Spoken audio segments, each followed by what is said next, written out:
मित्रांनो, स्पर्धा परीक्षा मराठी या चॅनलमध्ये आपले स्वागत आहे. जानेवारी महिन्यामधले चालू घडामोडीचा हा आपला पहिला व्हिडिओ आहे. यापूर्वीच्या सगळ्या व्हिडिओच्या लिंक खाली डिस्क्रिप्शन बॉक्समध्ये दिलेले आहेत. त्यावर क्लिक करून तुम्ही यापूर्वीचे सगळे व्हिडिओज पाहू शकता. व्हिडिओ आवडले तर व्हिडिओ लाईक करा. चॅनल आतापर्यंत सबस्क्राईब केलं नसेल तर सबस्क्राईब करा. आता आपला व्हिडिओ सुरू करूयात. आजचा आपला पहिला प्रश्न आहे, 1 जानेवारी 2026 या दिवशी किंवा रोजी DRDOने आपला कितवा स्थापना दिवस साजरा केला आहे? याचं बरोबर उत्तर आहे पर्याय क्रमांक 2 68वा. DRDO म्हणजे defence research and development organisation, मराठीमध्ये संरक्षण संशोधन व विकास संस्था, हिची स्थापना झालेली आहे 1 जानेवारी 1958 या दिवशी. मुख्यालय आहे नवी दिल्ली या ठिकाणी आणि सध्या अध्यक्ष आहेत समीर व्ही कामत. आणि याच DRDOने नुकताच 1 जानेवारी 2026 या दिवशी आपला 68वा स्थापना दिवस साजरा केलेला आहे.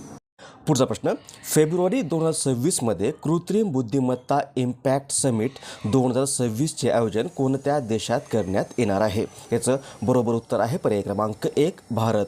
आर्टिफिशियल इंटेलिजन्स किंवा AI इम्पॅक्ट समिट किंवा मराठीमध्ये कृत्रिम बुद्धिमत्ता इम्पॅक्ट समिट 2026 या समिट्स किंवा परिषदेचे आयोजन 15 ते 20 फेब्रुवारी 2026 या कालावधीमध्ये भारतामध्ये नवी दिल्ली या ठिकाणी करण्यात येणार आहे.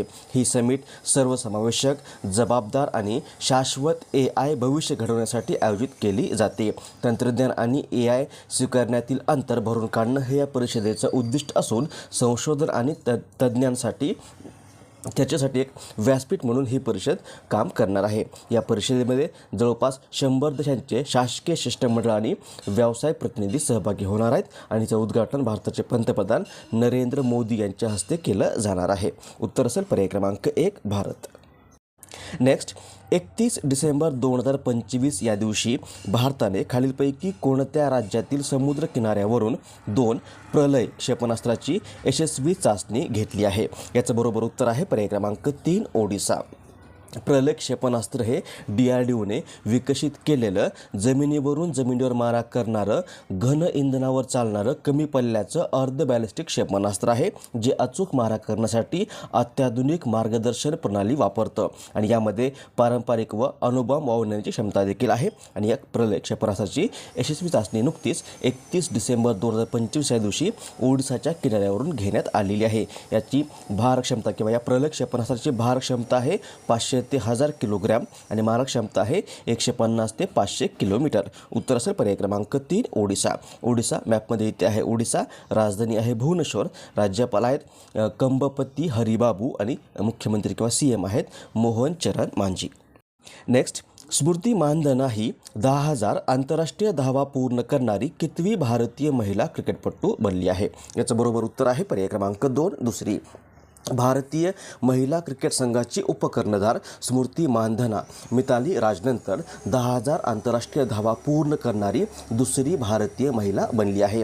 तिनं ही कामगिरी तिरुअनंतपुरममधील ग्रीनफील्ड आंतरराष्ट्रीय स्टेडियममध्ये श्रीलंकेविरुद्ध खेळल्या गेलेल्या सामन्यादरम्यान केली असून स्मृती मानधना जी आहे ती महाराष्ट्रातील सांगलीमधील एक प्रसिद्ध भारतीय महिला क्रिकेटपटू आहे. यासोबतच ती आता आंतरराष्ट्रीय स्तरावर सर्वात जलद 10,000 धावा करणारी पहिली महिला देखील बनलेली आहे.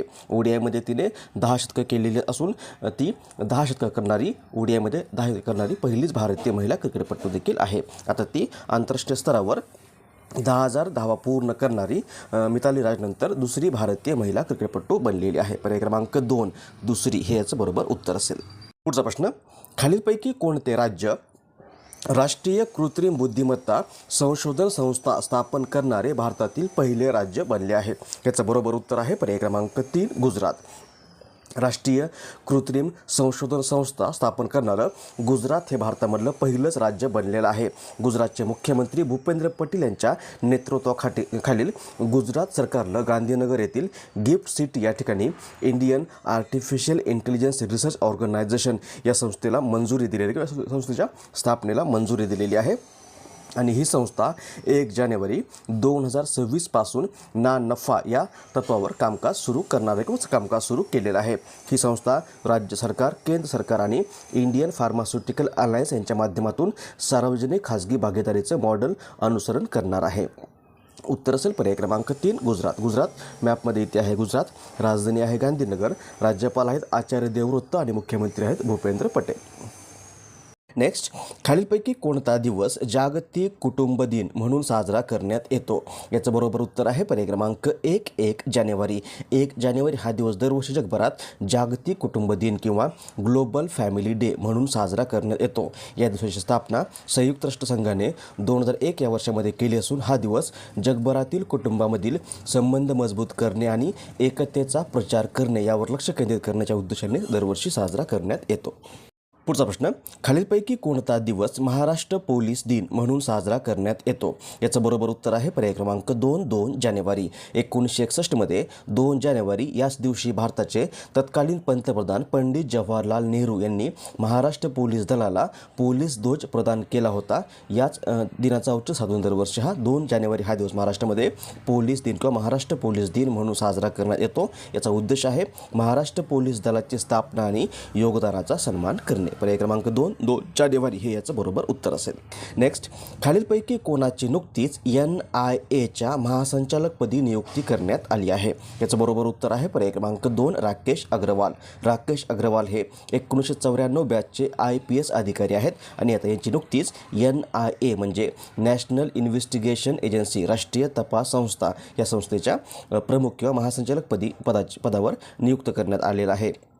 NIA ही भारतातील एक दहशतवाद विरोधी तपास करणारी प्रमुख केंद्रीय संस्था असून याची स्थापना 2009 या वर्षामध्ये झालेली आहे. मुख्यालय आहे नवी दिल्ली या ठिकाणी आणि आतापर्यंत या NIAचे महासंचालक होते सदानंद दाते, परंतु याची नुकतीच 3 जानेवारीपासून महाराष्ट्राचे महासंचालक किंवा महाराष्ट्राचे पोलीस महासंचालक म्हणून नियुक्ती झाल्यामुळे आता NIAचे नवीन महासंचालक बनलेले इथे राकेश अग्रवाल. पर्याय क्रमांक 2 राकेश अग्रवाल हे याचं बरोबर उत्तर आहे. नेक्स्ट, नुकतेच वयाच्या 80व्या वर्षी निधन झालेल्या खालिदा जिया खालीलपैकी कोणत्या देशाच्या पहिल्या महिला पंतप्रधान होत्या?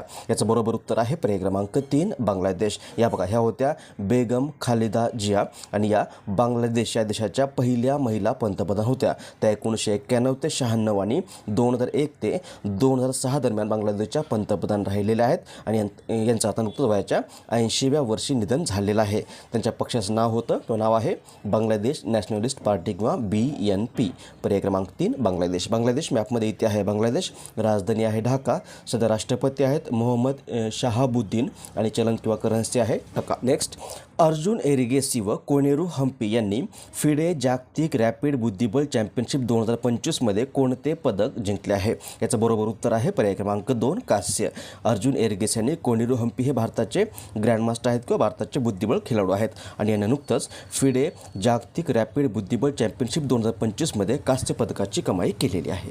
नेक्स्ट, खालीलपैकी कोणता दिवस महाराष्ट्रात बालिका दिन म्हणून साजरा करण्यात येतो? याचं बरोबर उत्तर आहे पर्याय क्रमांक 3 जानेवारी. 3 जानेवारी हा सावित्रीबाई फुले यांचा जयंती दिवस आहे आणि हा दिवस 1955 या वर्षापासून महाराष्ट्रामध्ये दरवर्षी बालिका दिन म्हणून साजरा करण्यात येतो. पर्याय क्रमांक 3. त्यानंतर आजचा प्रश्न ज्याचं उत्तर तुम्हाला आज खाली कमेंट बॉक्समध्ये द्यायचं आहे. प्रश्न आहे, एक्युवेरिन हा भारत व कोणत्या देशाचा द्विपक्षीय लष्करी सराव आहे? ऑप्शन्स आहेत मालदीव, श्रीलंका, सिंगापूर आणि फ्रान्स. याचं बरोबर उत्तर तुम्हाला आज खाली कमेंट बॉक्समध्ये द्यायचं आहे.